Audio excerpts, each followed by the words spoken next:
Rubinho, vamos falar o seguinte, vamos começar lá, eu quero começar lá de trás. Da onde que surgiu esse negócio da velocidade? Você era moleque que brincava de carrinho e fazia corrida com os amigos? Como é que era o Rubinho, moleque? Assim? É que é muito cedo, né? Eu lembro, por exemplo, eu com 2, 3 anos, alguma coisa assim num parque. Meu pai disse que é Águas de Lindóia, daí o pacote da pipoca furou e aí eu lembro dos patos correndo atrás de mim. Mas eu não tenho assim, depois disso, do que eu lembro, é o meu avô ligando pro meu pai falando assim, bom, traz ele aqui em casa porque a gente tem um presente para ele vai ganhar um passarinho. Uhum. Meu pai falou isso pra mim e tal, e era ainda naquele telefone que eu lembro bem, tomava uns baita choque na chuva de Interlagos, que eu morei em Interlagos minha vida inteira. De rodar, quando tinha 0, você falava, que merda, nem ligo pro cara, se é 0, nem ligo. E aí foi assim, eu cheguei na casa do meu avô, o passarinho era um kart. E nesse dia mesmo, ele já tinha organizado pra gente ir pro kartódromo, e a gente chegou no kartódromo, era um motor de 50 cilindradas, era pequeno, mas 6 anos, né? Pivetinho. E o kartódromo estava fechado, mas tinha a parte do estacionamento ali que estava aberto. E ali foi a minha primeira andada. E assim, o amor à primeira vista... Você lembra essa primeira vez? Eu lembro meu kartinho vermelho. E aí eu assim me identifiquei tanto e eu conheci o kart antes da escola, né? Porque a gente tem lá o maternal. Eu morava em Interlagos, a situação do meu pai era uma situação que nunca me faltou comida, mas era uma situação humilde. Eu estudava no colégio municipal Miguel Vieira Ferreira. Então, por exemplo, eu tenho orgulho de falar que até a 4ª série alguns dos mecânicos que estão lá ainda no kartódromo estudavam comigo. Uhum. Então, a gente tem toda a mesma idade, eu tenho 48 hoje, mas eu fui parte de uma infância humilde, mas que fez com que eu pudesse entender que quando a gente acha que a gente tem problema, a gente tem que olhar um pouquinho para o lado, a gente tem que se permitir para que você possa resolver e saber que todo problema é resolvível para você ser mais forte. Então ali daquela paixão aí, chegaram pro meu pai e falaram assim, cara, o menininho é talentoso, cara. Bom, já vai ter, de cara já mandou bem, então. Você vai ter que ganhar um dinheiro aí pra... E ele falou, porra, dono de materiais de construção, né? A Barrichello Materiais de Construção era ali na frente do portão 7 do autódromo. Quem foi pro autódromo passou na frente da loja. Então... que, assim, para mim é muito como se fosse ontem, assim, sabe? De verdade, foi aquele momento, eu lembro do meu pai chegando para mim e falando assim, eu já entendi, vou trabalhar por você, mas eu preciso de 2 coisas. Do sono, 8 horas da noite, boa noite, eu não quero nem falar boa noite para você, você vai, e estudo. Então, eu me dediquei muito a isso. Isso com quantos anos essa conversa, assim? Com 8. Porque foi no momento em que eu falei, pai, eu não aguento mais treinar, eu queria correr. Uhum. Teve muito disso, assim, pai, eu não aguento mais isso, pô, você me leva para outro lugar? Então, era só Interlagos, depois fomos para Campinas, no circuitinho do Taquaral, depois fomos para Jaú, São Carlos, né? Então, quando a gente fala assim, eu que morei em Interlagos, tem o bairro da Cidade Dutra. A gente fala da Cidade Dutra pro mundo, porque depois aí, quando eu e meu pai, a gente ia, sei lá, a gente foi correr na França. Falei, meu Deus do céu, era uma delícia poder vivenciar do zero, né? Que a gente começou do zero.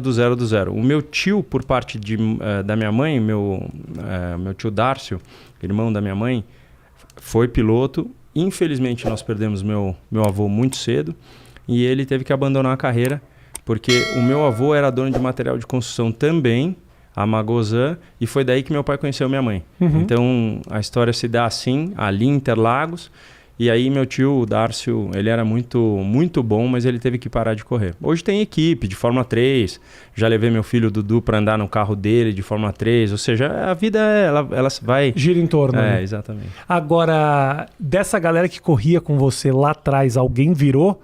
Ou de vez em quando encontram você na rua e falam assim, ô, Rubinho... eu corri com você lá atrás. Alguém virou piloto? Quando você encontra essa galera, ainda existe isso ou não? Interlagos, muitos dos meus amigos eram ali pretendentes a piloto. Então, na minha rua morava O meu irmão que acabou de correr de Stock Car na minha equipe, que é o Max Wilson, a gente morava na mesma rua, então brincadeira de criança ali, taco, futebol, aquela coisa toda. E ele chegou até ser piloto de testes de Fórmula 1 e correu nas melhores categorias do mundo. Não foi piloto de Fórmula 1. Mas tem muita gente daquela época e tem muito disso que você me fala, olha, estudei com você no Miguel. Isso não tem nem como lembrar, mas é... Então teu irmão também teve uma carreira, é isso?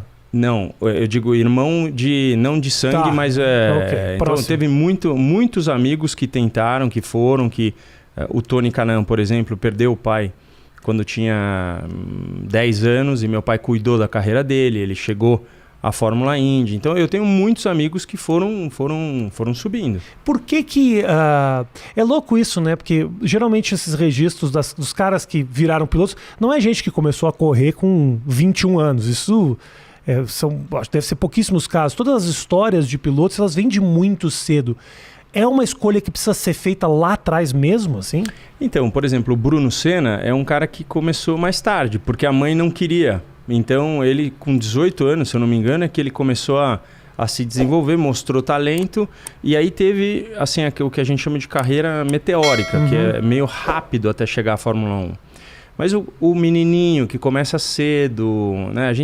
Eu vejo em vários esportes.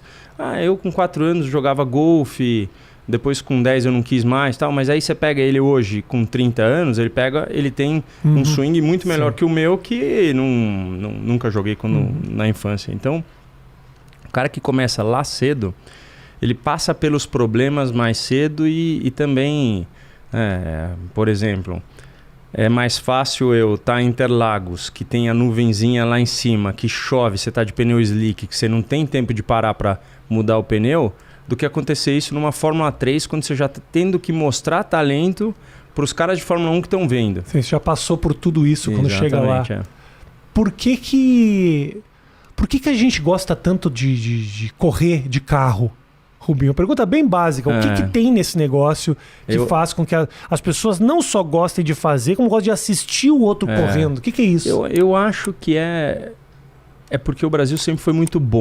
Então ficou ali. O Brasil é bom no futebol, o Brasil é bom no automobilismo. Então é uma coisa que já faz com que você não perca um momento de idolatria ou de um momento de... Não sei, não é uma ilusão. Eu vou ver o beisebol, mas o Brasil não tem um segmento e eu sou apaixonado pelo esporte, mas se o Brasil não ganhar, eu não volto mais. Então, o automobilismo é forte na nossa mente e a gente tem uma história de Emerson, de antes ainda de Emerson, de Nelson, de Ayrton. Então... Uma história que o Brasil foi construindo. Foi. Sempre teve representante. Sempre teve. E agora não temos. Né? É uma doideira. Por que isso? Eu acho que... Matheus, faz só fazer. Fecha a janela do Tom aqui pra mim, pra não diminuir um pouquinho esse barulho que tá entrando da obra. No microfone não entra direito, mas manda. Então, aí... A verdade é que o Brasil sempre adotou essa postura de falar nós somos campeões e vai ser sempre assim. Mas a Confederação Brasileira de Automobilismo agora está efetivamente pensando em ajuda, em algumas coisas que estão acontecendo para que a gente plante o nosso caminho. Porque os pilotos chegam sozinhos, sem o apoio do país. Entendeu? Tudo muito da família, né? Muito do dinheiro da família. Eu, por exemplo, meu pai fez um negócio que eu não sei se é do teu conhecimento, mas quando eu tinha 16 anos, o meu pai ofereceu o meu contrato para Arisco. Lembra da Arisco? Arisco, sim, claro. Condimento, aquela coisa toda. Ketchup, isso aí. O que acontece? Ele falou assim, vocês pagam o processo dele até a Fórmula 1. Chegando na Fórmula 1, vocês viram 25% sócio. Acionistas do Rubi. Se caso não der certo, jogaram o dinheiro pelo lixo. Era um coisa de risco. Só que o Júnior, no caso, que era o dono da Arisco, ele fez uma bondade, ele fez uma... Assim, e depois, todo o dinheiro que ele ganhou, pelo que eu sei, ele doou para caridade. Então, são pessoas do bem que organizaram a situação tão bem feita, mas se não fosse essa jogada do meu pai, que abriu portas para muitos outros atletas, essa coisa toda, eu não teria como chegar lá, né? Porque é um dinheiro que é um investimento pesado. Eu sempre me lembro na época da faculdade, a gente estudava as transmissões esportivas e tudo mais, e eu nunca consegui entender direito, Rubinho, o que faz o brasileiro ser tão apaixonado pelo automobilismo. Porque é um esporte que você não pode praticar. Não é uma coisa como futebol, bota ali 2 chinelos, tá fazendo, basquete, uma cestinha, mesmo que não tenha cesta, eu tô batendo a bola. Ninguém... vamos brincar de automobilismo. Tem o kart e tal, mas se você for quantidade... Mas se você vê... Se a gente fosse lá na antiga Estrela para perguntar quantos autoramas eles venderam, eles devem ter vendido milhões, porque é uma paixão, né? Então... É que assim, o brasileiro se acha entendido do negócio. Uhum. Então, até ele testar um kart indoor, por exemplo, e dar uma olhada e falar assim, meu Deus, meu antebraço travou, ou ele não dá o valor devido a tudo aquilo. Mas é verdade, você nasce com isso, né? O italiano nasce já... O menino, a primeira palavra não é mamãe e papai, é Ferrari. Uhum. Então, o brasileiro, ele nasce apaixonado pela velocidade, sim. E depois você vai encontrando pessoas...